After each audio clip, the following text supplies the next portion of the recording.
Tell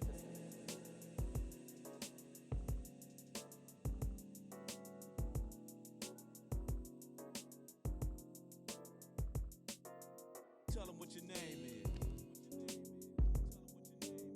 1212, His Lordship in the building.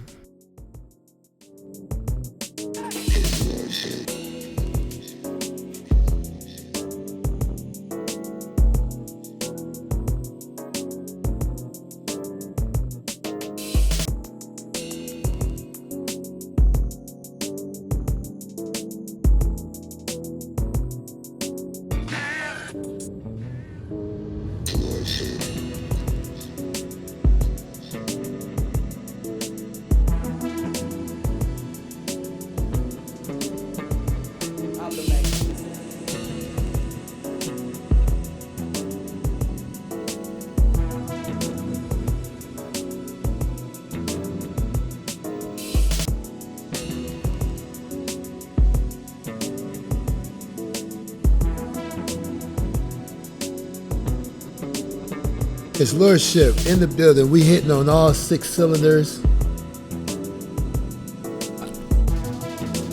I know that it's late in the East Coast. It's all good. I know it's even later in the across the Atlantic, and it's early over across the Pacific. Shout out to my people that's teaching out in Korea. Yo, man, I don't think trying to educate people, showing them that black folks are intelligent. This is still Black History Month. What's up, Savage Life in the building? Yeah. It's still Black History Month. People act like it's not Black History Month. You know what I'm saying?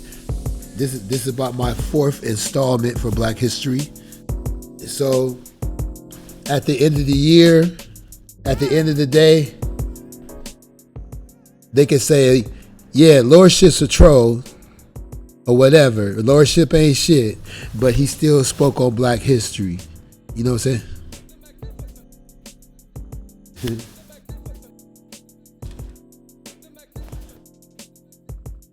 Now, tomorrow, I get to go see Nas and the Wu-Tang Clan. So, can't nothing piss me off tonight. Can't nothing make me mad. You know what I'm saying? It's like, it's all good.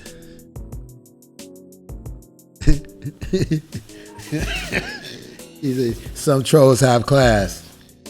Yeah, you know, I don't think like trolls are so negative. You know, I used to think people that was in the goth was weird until I had a conversation with one in high school, and they actually was smart people.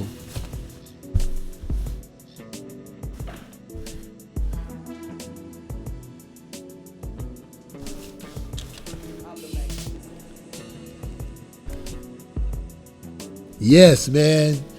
Wu-Tang Clan, you know, I just never got a chance to see them live. And I've never seen Nas live.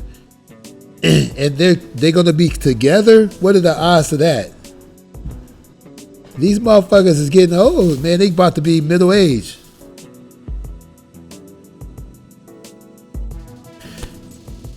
And Nas made 40 million, and that had nothing to do with like selling music. Like, he made 40 million off of investment.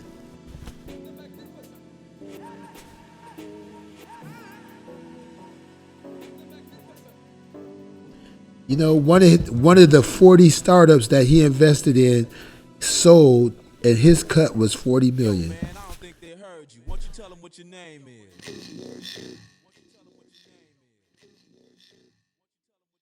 So I want that T-shirt when I go to the concert. Just put Nas and 40M underneath that. Give me that T-shirt.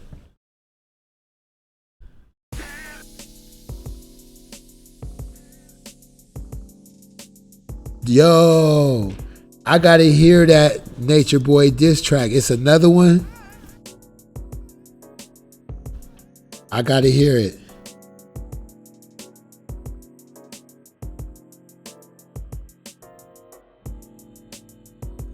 Now look, I did a reprise to the Uncle Fester track. So this is a reprise. If you don't know what a reprise is, look up reprise, and then you also see interludes, preludes. You'll see those along with it. But this is a reprise to the Uncle Fester track. The original Uncle Fester wasn't mastered. It was really rough. This is mastered.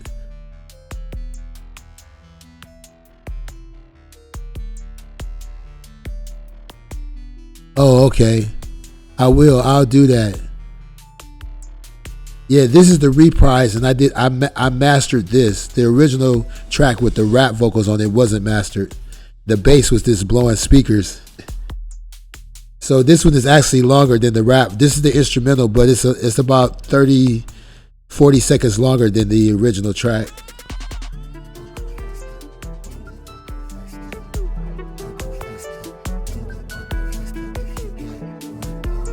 And I threw that Two Live Crew sample in there from Throw That Dick.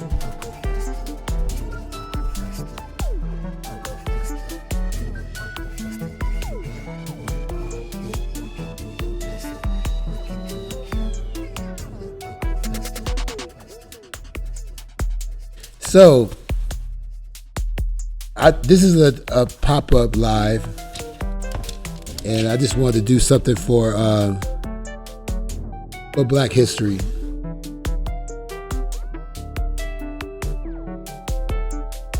And I don't want to bore people. I don't want to bore people ears off.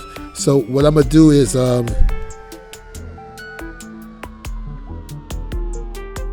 I don't want to bore people ears off. That's me listening to the playback and throwing me off. But so basically, I'm gonna give you a rundown of the Dred Scott decision, and then I'm going to speak on what happened after the decision, because the way that it's written and the way that it's told is very interesting, because they use marriage as a I can't think of the word, but they use marriage as a metaphor when they was talking about the states of the union. So it's really funny. It's very sexual. It's kind of funny. But yeah, I'm feeling this track, man. I took her voice off, and I took my verse out. But it would be cool if like people did a verse or something. That would be tight, and post their own video. But you know how tracks are valuable, man. I can't have it floating out there. I have to put in some watermarks. But you know what? People are dropping songs with they'll take a track off of SoundCloud and still release it with the watermark in it, man. That's ghetto. That is funny. But anyway, she's live now talking about ALV. Well, I'm trying to have a Black History moment. So after I do this, I'm going to shut it down and I'm going to be trolling, okay? But right now, I'm trying to be square. So, you see, you should collab with the dude who made the Nature Got diss track. Yeah, if he can send me his acapella, if he knows the BPM, I love doing remixes. I do them all day long. If he can send me his acapella with no effects and it's 24-bit mono and he knows the exact tempo, shoot, I could knock out 6 remixes practically overnight. It'd be East Coast style, West Coast style, Dirty South style, Baltimore bounce style, DC go-go style, UK jungle drum and bass style, dubstep, Detroit techno, Chicago house. I'll just let her rip. But here we go. Dred Scott, a slave from the slave state of Missouri, had been taken by his master to the free state of Illinois and then to a free territory. Back in Missouri, Scott sued for his freedom on the grounds that he had lived in both a free state and territory. But the Supreme Court, headed by Roger Taney, ruled that he was not a U.S. citizen, therefore could not sue anybody in court of that law, that he was his master's personal property, and that as a resident of Missouri, that he could not be bound by Illinois' law. The court also said Scott could not be freed because Congress had no right to take away personal property without due process of law. Wow. This last ruling declared the Missouri Compromise to be unconstitutional since it barred slavery north of the 36 degrees and 30 line, or latitude and longitude. All right. The historic verdict further inflamed the controversy between North and South. So I could go into what his parents and when he was born and all of that stuff.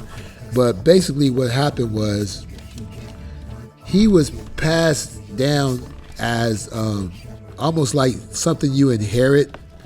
So first, a friend sold him to another friend, basically, to make a long story short. And then that friend died and passed him down to the daughter. The daughter didn't believe in slavery, so she wanted to give him his freedom, but she was a very intelligent lady, so she sold him to a lawyer because she knew that that lawyer could take it to trial and sue the government to try to free him and have a premise to free all slaves. Now, like I said, this lady was smart because she could have simply just gave him his freedom. But she didn't do that. She sold him to a lawyer who also didn't believe in slavery. And that's how the whole thing went down. And I see you writing, but I have my phone farther away from my face, so I can't read it right now, but I will read it later. And so I want to talk about the aftermath of the Dred Scott decision, but I'm also curious to see what you have wrote. Bro, I'm going to go peep something real quick, but I'm coming back because you're speaking knowledge and I need to know. Cool, it's all good. I'm sure you already bounced out, but oh, cool, you back. You right on time. I'm just going to speak on the aftermath of the Dred Scott decision. Some of us may be familiar with it, some of us may not be, but because of the Dred Scott decision, that set the premise for all slaves to be free. And it was a simple matter of the daughter that inherited the slave, Dred Scott. If she would have gave him his freedom just on the strength, it would not have affected anyone else in the United States. But she was smart enough to sell him to a lawyer, probably sold him to him for a penny or something. So the lawyer owned him and he sued on the behalf of the slave, and that set the premise for all slaves to be free. So some of us, I'm a little rusty on it, so some of us understand the Dred Scott decision a little bit. But I don't know how many people talk about the aftermath of the decision. So this is a pop-up live, and I'm going to speak on this really quick, and then after this, I'm going to sign out. But what's funny is the words that they use and how they connect this to. They use marriage as a metaphor to describe the relationship between the unions. So I actually thought this was humorous. And when we learn about history and stuff, it is kind of boring. So I thought that this would add a little flavor while we learn at the same time. So in his inaugural address on March 4th, 1861, Lincoln emphasized that he had no intentions of interfering with slavery in the South. He then argued strongly against the wisdom of the succession. Physically speaking, we cannot separate.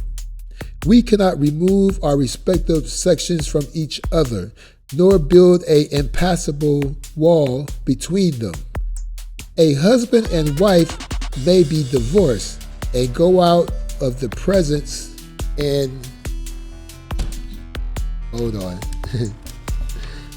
A husband and wife may be divorced and go out of the presence beyond the reach of each other, but the different parts of our country cannot do this. They cannot remain face to face and intercourse either. Wait a minute. They cannot. I don't know why they wrote it like this, but they cannot remain face to face and intercourse either amicable or hostile must contain between them.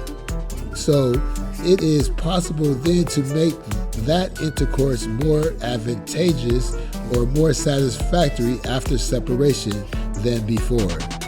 Can aliens make treaties easier than friends? Can make laws? Can treaties be more faithfully enforced between aliens than laws amongst friends? Suppose you go to war. You cannot fight always and win after much loss on both sides and no one gain on the other side. You cease fighting.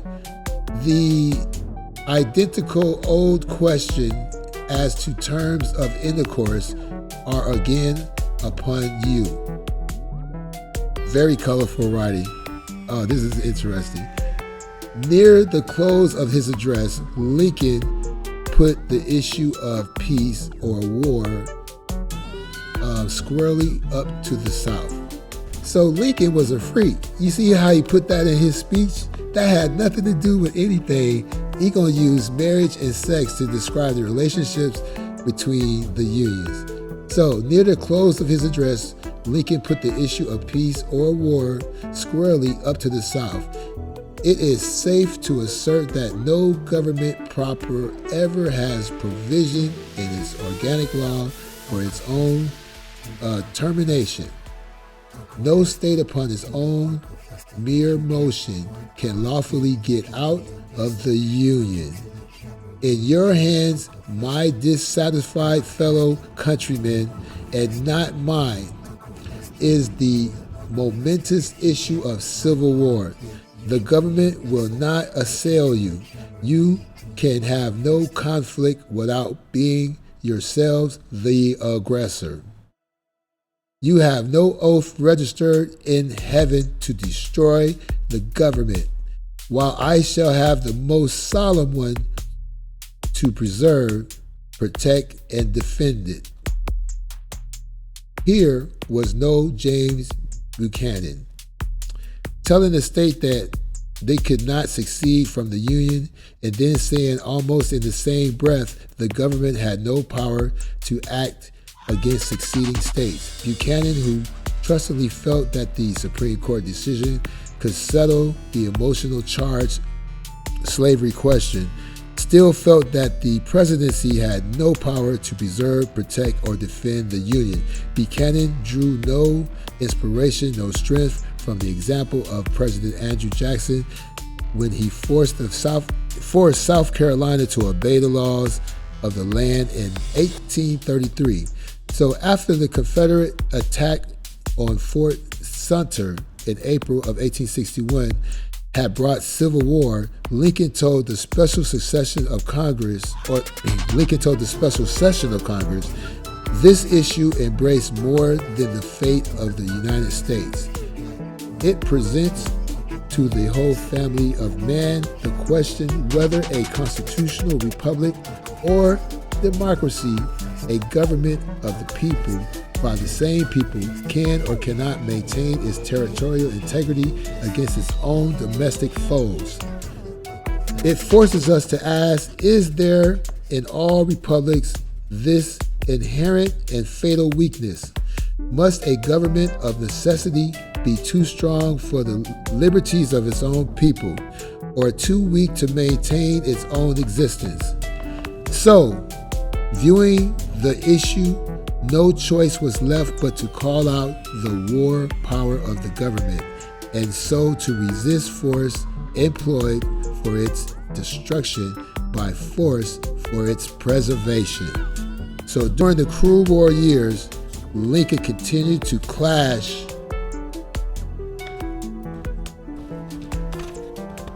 with the Chief Justice. What's up, Donna Harris and everybody and the lurkers? We almost done. I'm just reading the Dred Scott decision, and I'm talking about the aftermath. I'm not elaborating on what led up to the decision. I'm talking about what happened after the decision, because we don't talk about these things. And sometimes people make a reference to it, but we don't know the details. So the sickly bitter Taney, because first of all, the Dred Scott decision boiled down to Scott and Taney. All right, this was March 6, 1857. Still certain he had been right all along, was ready to pounce on any government action that he considered illegal.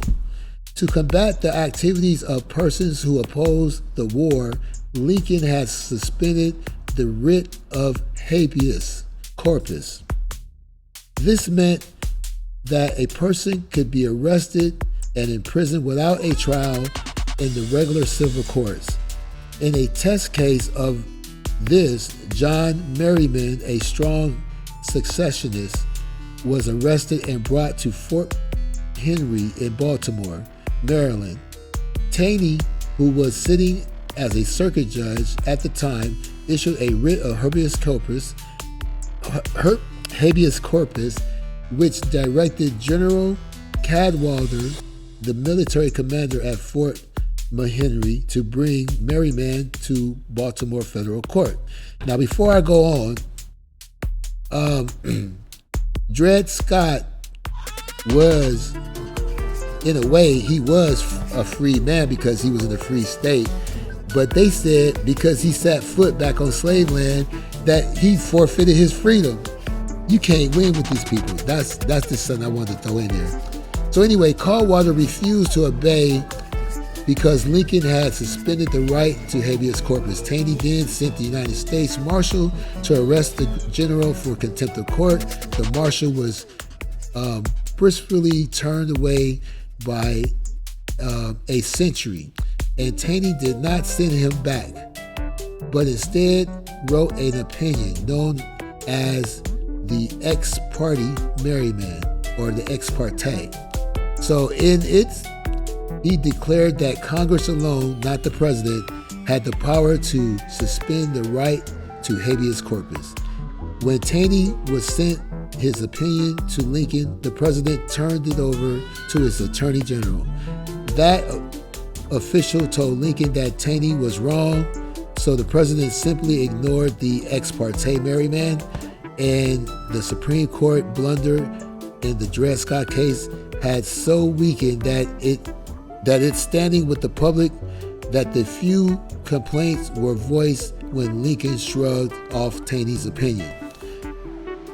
For the next 3 years, Taney continued to oppose practically any and all government actions.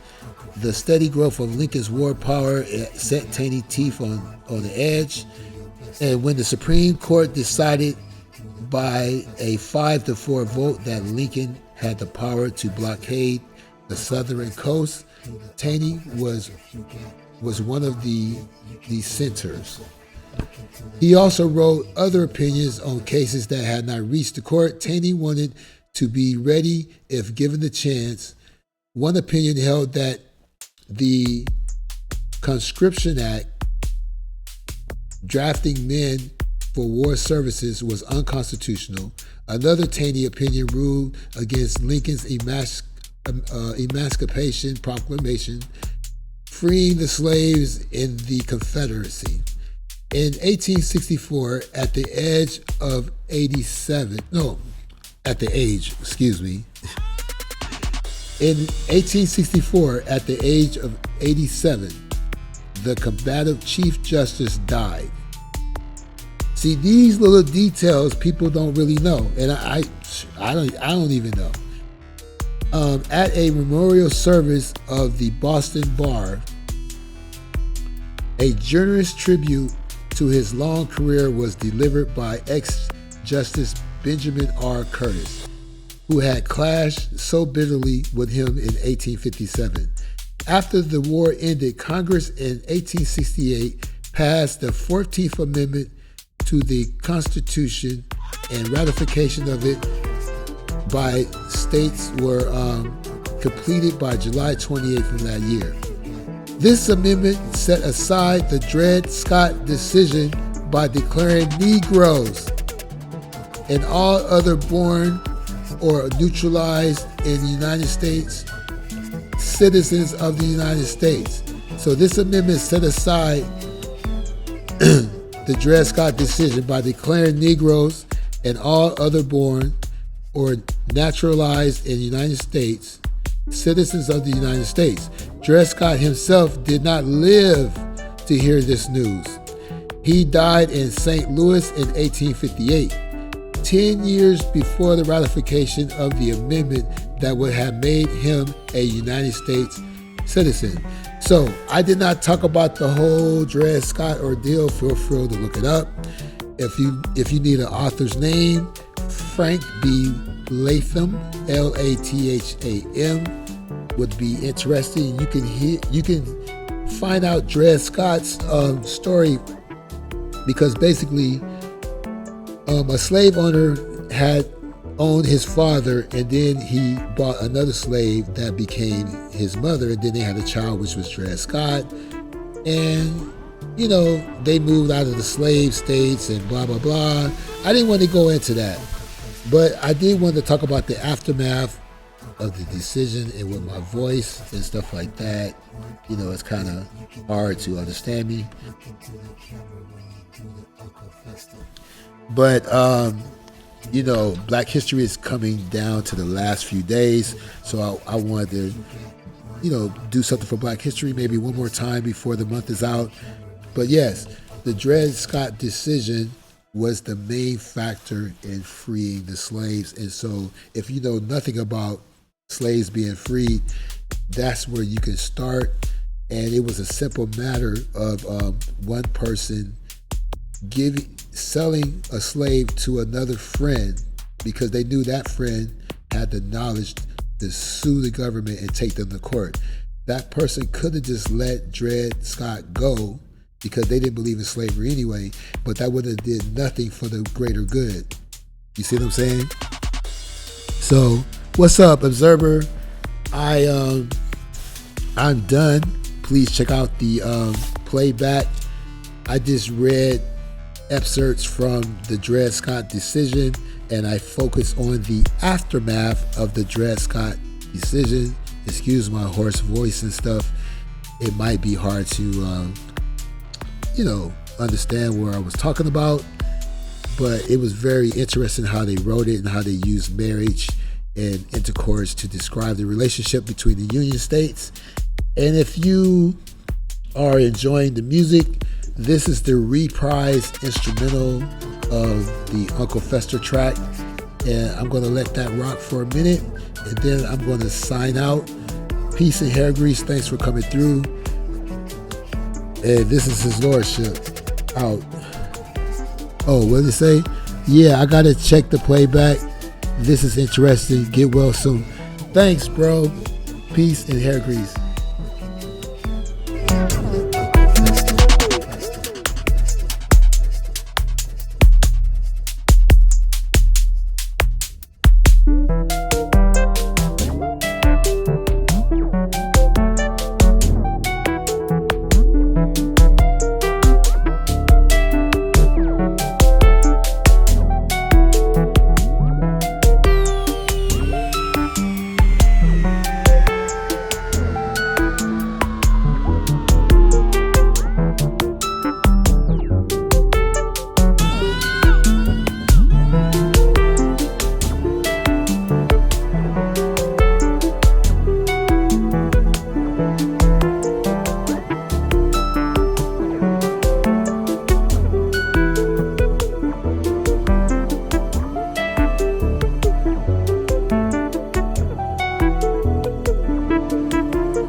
Uncle Fester. If you got one arm, then you can do your best.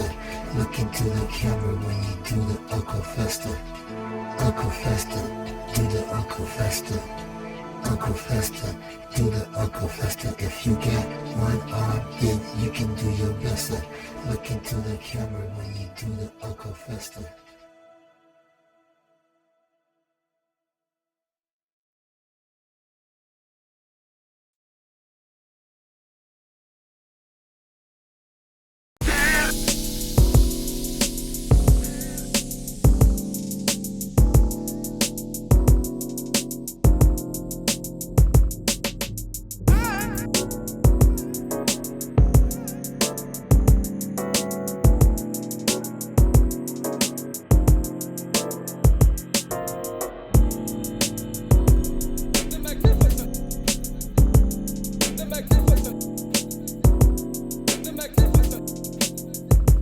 I'm the magnificent.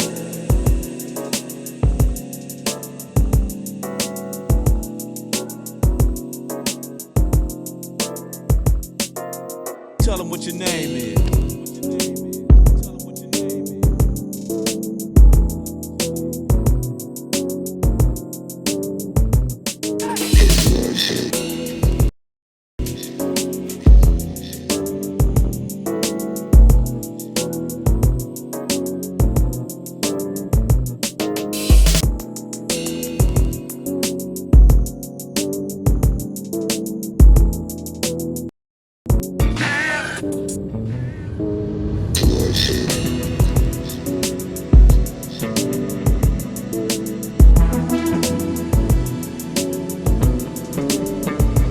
I'm the magnificent.